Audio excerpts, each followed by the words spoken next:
Hallo Freunde der Mineralogie, hallo Achatliebhaber und leidenschaftliche Steinsammler.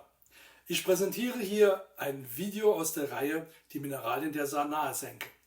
In dem folgenden Video beschäftigen wir uns mit mineralogisch relevanten Funden im Raum Idar-Oberstein. Wir fangen an mit Idar-Oberstein, beginnen unser Defilé. Also wir schauen uns schöne Minerale an. Ich sage nur wenige Worte dazu und wir legen Wert auf Masse.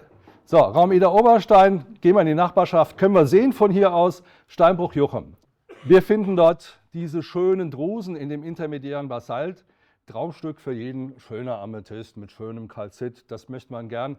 Es ist in letzter Zeit leider etwas schwierig geworden mit dem Zugang in den Steinbruch. Früher war die Situation etwas anders. Deshalb die meisten Stücke hier, die ich zeige, sind in meiner Sammlung, sind aber schon etwas älter vom Funddatum. Andere Formen des Amethystes wären diese feinen Kugeln. Es gibt Röhren. Es gibt Amethyste wie diesen Igel, allseitig kristallisiert. Man könnte meinen, es wären Brasilianer, aber wenn man genau hinschaut, unten rechts die Signatur, ein klassischer Kalzit, wie er im Steinbruch Juchem vorkommt. Ein bisschen geschielt nach orographisch links, da sehen wir ein Stück von Bernhard, und zwar dieser Morion, also schwarzer Rauchquarz. Rechts ist wieder ein Stückchen vom Juchem, also andere Straßenseite.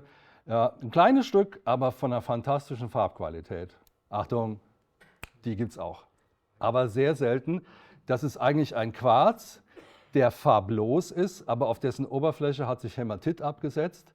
Dieser Hämatit färbt den Quarz rot, deshalb spricht man von der Varietät Eisenkiesel, führt aber auch zu einer Wachstumsbehinderung. Also der Hämatit sperrt auf der Oberfläche und die weitere Kristallisation findet dann selektiv dort statt, wo noch Keimbildung möglich ist. Und deshalb haben wir hier diese Sternbildung auf der Spitze des Kristalles und die Zinnen rundherum. Das ist also ein wahres Wunderwerk, wenn man sich solche Stücke noch unter der Lupe anschaut. Aber wir haben die Achate auch. Juchem-Achate, das wisst ihr als Publikum, in der Regel nicht gefärbt. Hier haben wir ein Stück vom Wasserfall, was etwas rot zeigt, aber solche Stücke sind halt auch der Wunsch jedes Sammlers, einen schön kontrastierenden, fein gebänderten Achat. Und dann ist es nicht so schlimm, wenn er keine knallgelben, knallroten Farben hat. Dies ist jetzt eine Mandel, aber gar kein Achat. Wir finden hier die Minerale Calcit in der Mitte. Und wir finden das Mineral Delesit, das ist ein Schichtsilikat, und der bildet wahrscheinlich eine Pseudomorphose nach einem strahligen Mineral, nennen wir es mal Aragonit. Bei der Pseudomorphose wissen wir nie so genau, was der Vorläufer war, weil ein Mineral den Platz, den Raum eines anderen Minerals übernommen hat.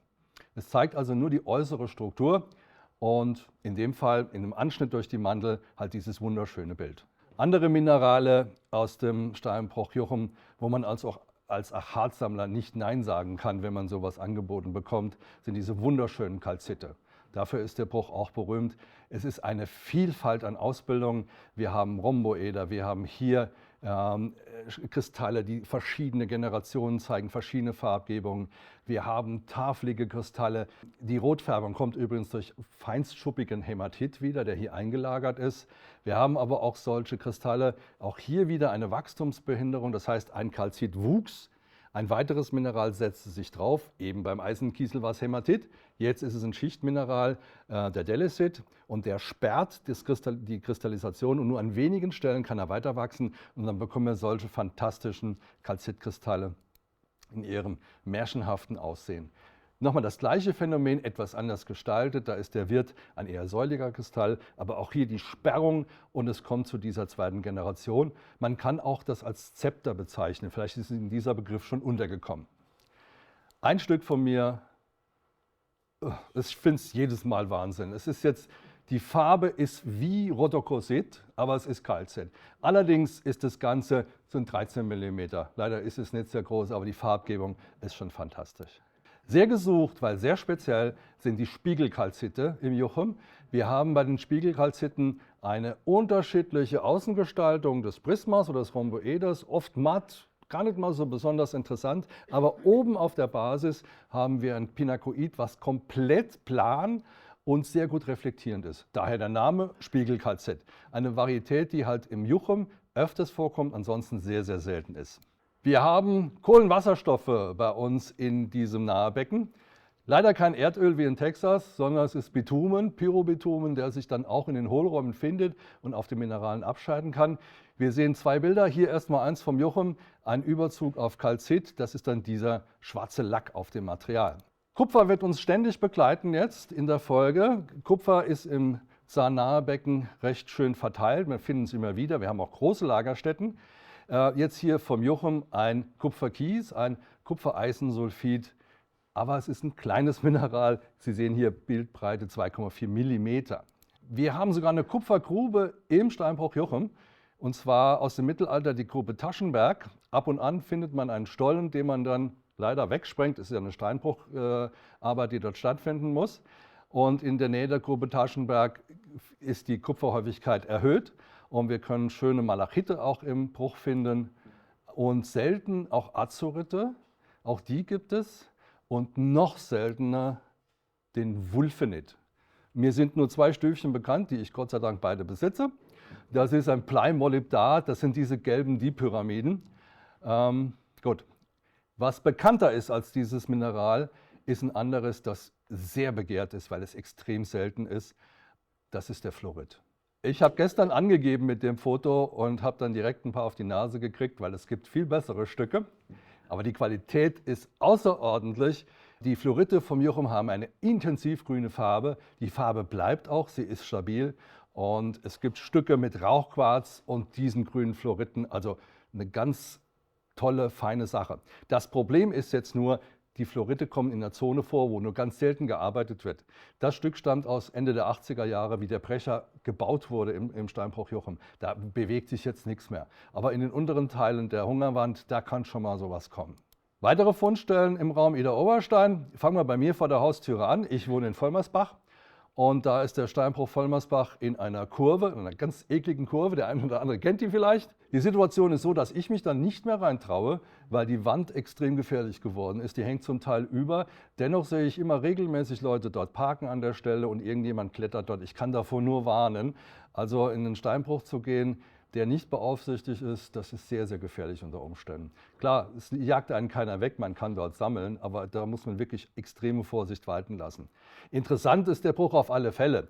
Wir haben hier jetzt zum Beispiel zum wiederholten Mal, aber in einer anderen Ausbildung, den Calcit. Das hier ist eine Hämatitkugel von etwa der Größe, die komplett im Calcit eingeschlossen war, aber sie sieht aus wie eine Geschosskugel. Was es noch gibt, sind Calcite, mal wieder, in Orange, aber auch das Mineral Hamotom, das übrigens auch am Jochen zu finden wäre. Dann haben wir so eine Geschichte, wo die Sammler immer extrem begeistert sind. Das ist, wenn man beim Schneiden einer Mandel durch eine Pseudomorphose schneidet und das wird dann gerne als Explosion bezeichnet. Was wir hier sehen, ist nichts anderes als ein Carbonat, ein Calcit, der einen Überzug auch wieder von diesem grünen Schichtmineral hat und das trennt diesen Calcit von dem Achat und das ergibt diese explosive Wirkung. Bleiben wir bei mir im Hinterhof. Ich wohne auf der Seite von Vollmersbach, wo man dann knapp 5 Minuten zu Wäschertskaulen hochmarschieren kann.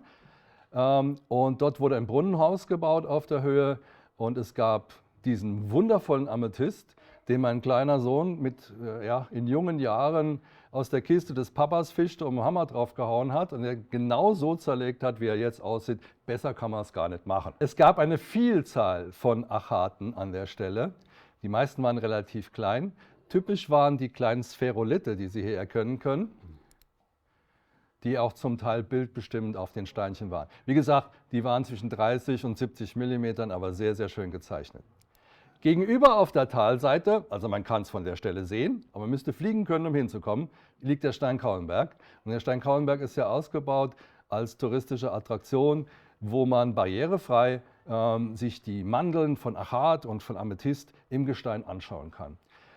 Hier haben wir ein Gebilde von Quarz, das in stalaktitischer Form in der Arthrose gewachsen ist, aber es gibt auch dort wunderschöne Achate. Die zwei Achate, die ich Ihnen vom Steinkauenberg zeige, sind von der Heigermannskisch.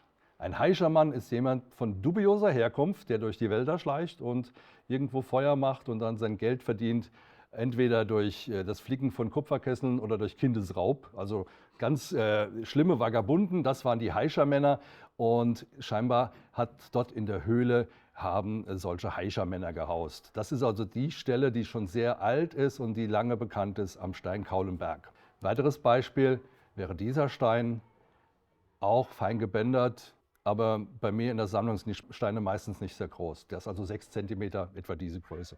Zum gleichen Zug gehört der Steinbruch Setz, aber auch der Finkenberg. Und wir finden ähnliche Steine, meistens fein gebändert.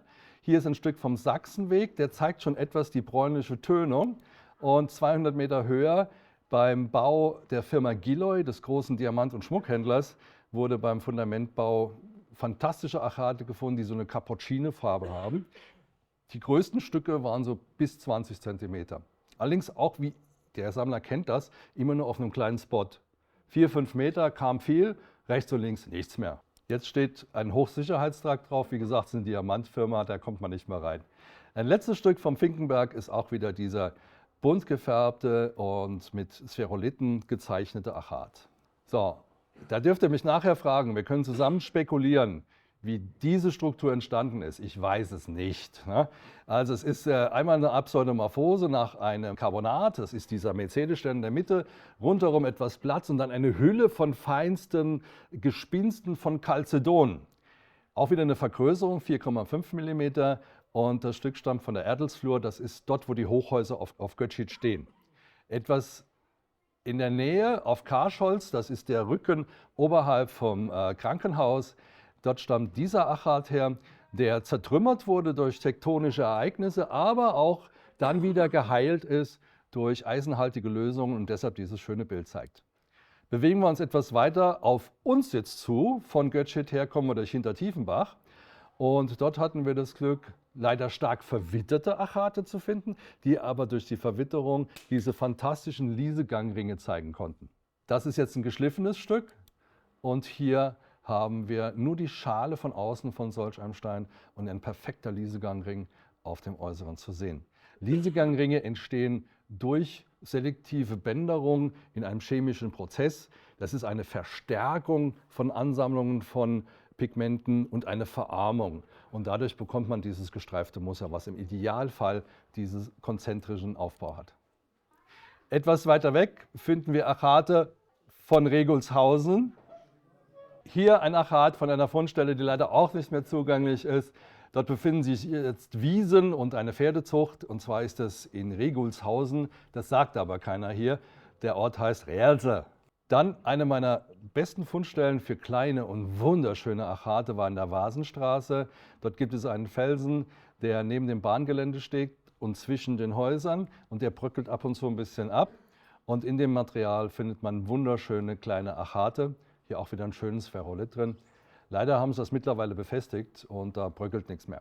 Schönlautenbach. Es gab dort einen Steinbruch, Riegel und Thomas. Mittlerweile stehen auch dort Häuser auf dem Steinbruchgelände. Man kommt also auch nicht mehr ans Material. Dort gab es mit die schönsten Prenite in Rheinland-Pfalz, in Grün und in Gelb.